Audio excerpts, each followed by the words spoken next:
Halo, ketemu lagi dengan gua Eman Vigano.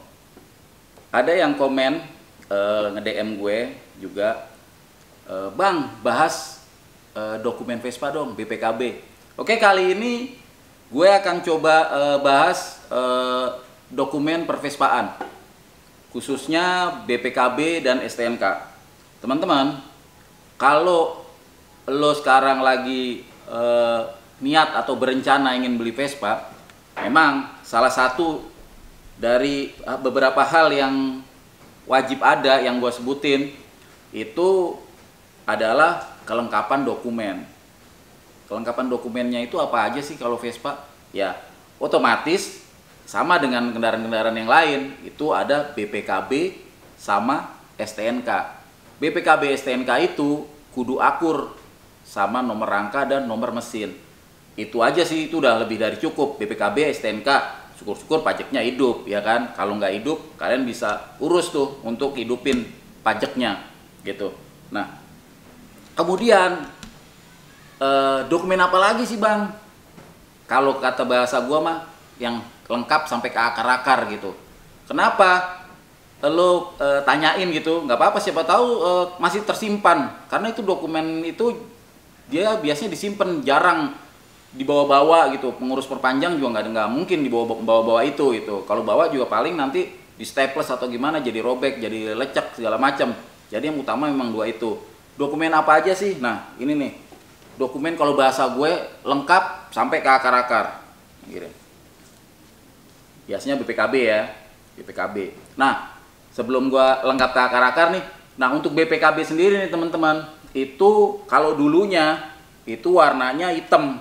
Model kanvas warnanya hitam nih, kayak gini nih. Nih, kayak gini nih. Ini model BPKB zaman dulu. Nih, teman-teman. Ya. Nih. Hitam. Kelihatan ya? Nih tuh hitam. Bahannya kayak bahan-bahan kanvas gitu. Nah, ada warna hitam, kemudian merah. Ini merah.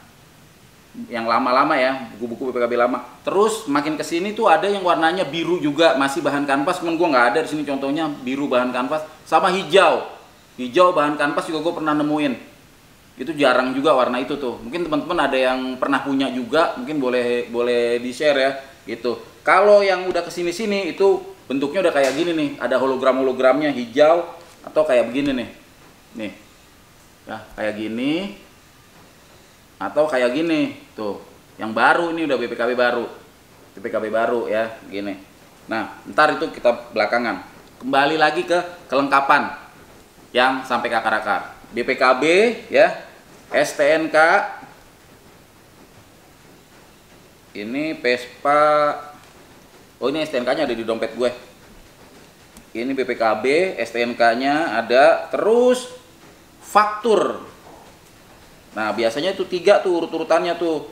Mungkin kalau teman-teman juga suka baca iklan, fakturnya masih ada gitu. Oh, ini ada nih STNK-nya nih. Ini dia nih STNK. Ini STNK. STNK tuh depan belakang ya. Ini lembar STNK, lembar pajak. Kebalik ya. Nih, lembar pajak. Tuh ya. Terus, nah ini dia yang tadi gue bilang, faktur.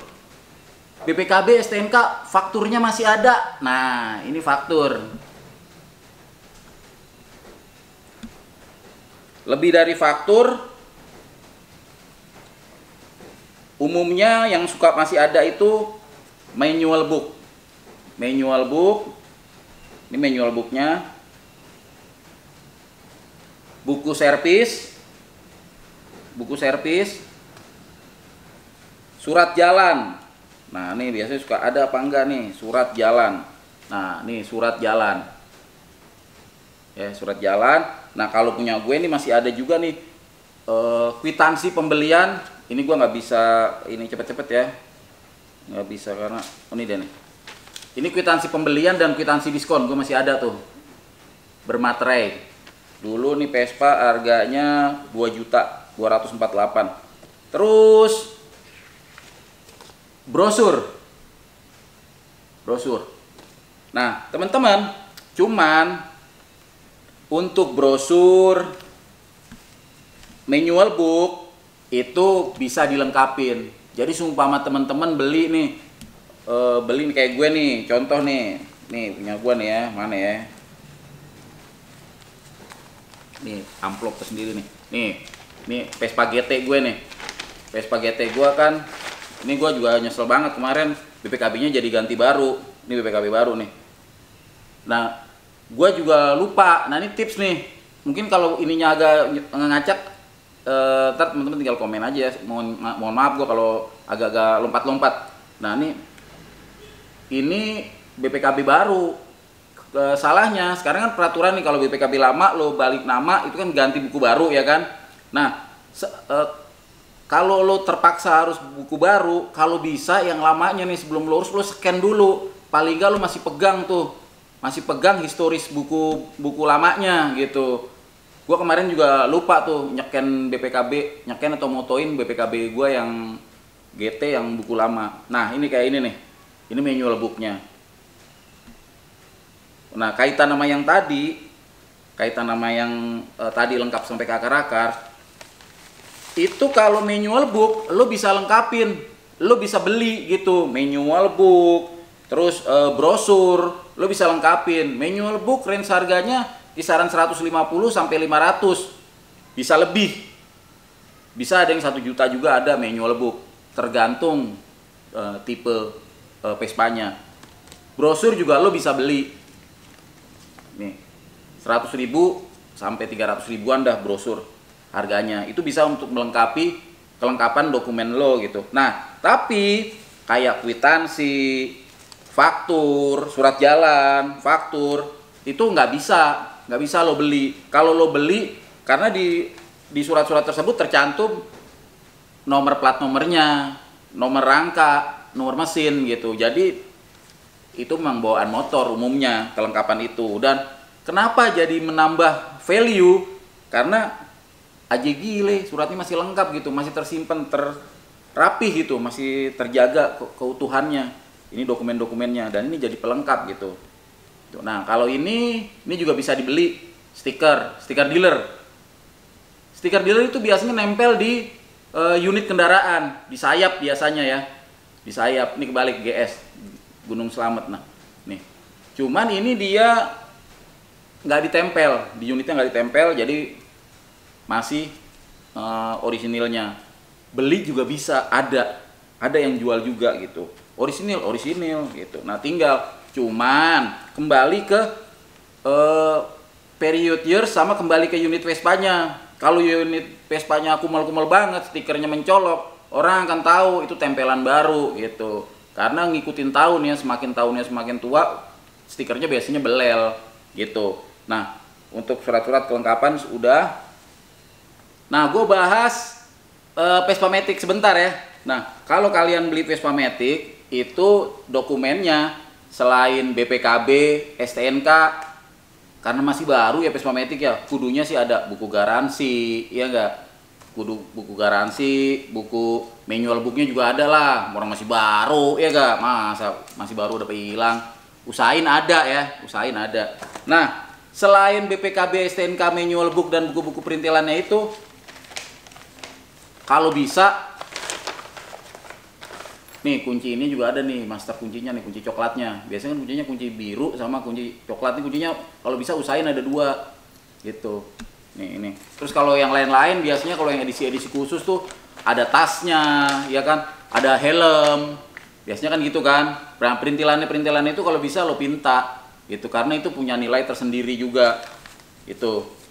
Nah, ada yang tanya ke gue, "Bang, kalau gue mau beli Vespa BPKB doang gimana bang? Bang, kalau gue mau beli Vespa STNK doang gimana bang?" Oke, kita ulas BPKB doang ya. Kalau teman-teman beli Vespa, dokumennya cuma BPKB doang, selama itu BPKB akur sama nomor rangka sama nomor mesin, sengget. Itu biayanya nggak terlalu besar ketimbang kalian beli STNK doang, BPKB-nya nggak ada gitu. Kenapa keluar biaya juga? Lah iyalah, karena kan STNK nggak ada, berarti lu harus nerbitin, bikin STNK kan. Sementara di STNK itu kalau STNK-nya kagak ada, lu kagak tahu nih matinya berapa lama nih. Nah kan, pajaknya ini mati berapa lama, STNK-nya mati berapa lama, ya kan? Kan STNK masa berlakunya 5 tahun. Ini udah lewat dari 5 tahun apa belum masa hilangnya STNK itu? Nah itu kan akan keluar kos, gitu, biaya lah yang pasti kan dengan nggak ada STNK. Terus kalau lo BPKB doang, lo tuh jalan tuh naik motor lo bawanya STNK bos, kagak bawa BPKB, lo nggak nenteng BPKB. Jadi kalau ditilang polisi tuh nanya, selamat siang pak, surat-suratnya, SIM, STNK gitu. Jadi polisi nggak nanyain, selamat siang pak, SIM, BPKB, enggak gitu. Yang nanyain BPKB tuh yang mau beli motor biasanya, BPKB-nya mana gitu, bukan polisi gitu ya.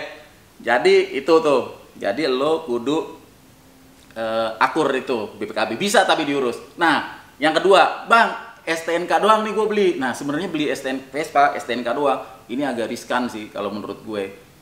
Boleh tapi agak riskan karena kan gini, bisa jadi nih lo punya unit, bang ini mah unit gue bang, BPKB-nya hilang, kemarin gue kebanjiran, ya kan, kanyut, ya kan, atau kena musibah kebakaran atau apa, ya kan. Selama nggak di leasing sih, yang kusut kan tuh kalau di leasing, ya kan, BPKB-nya disekolahin itu agak belibet tuh.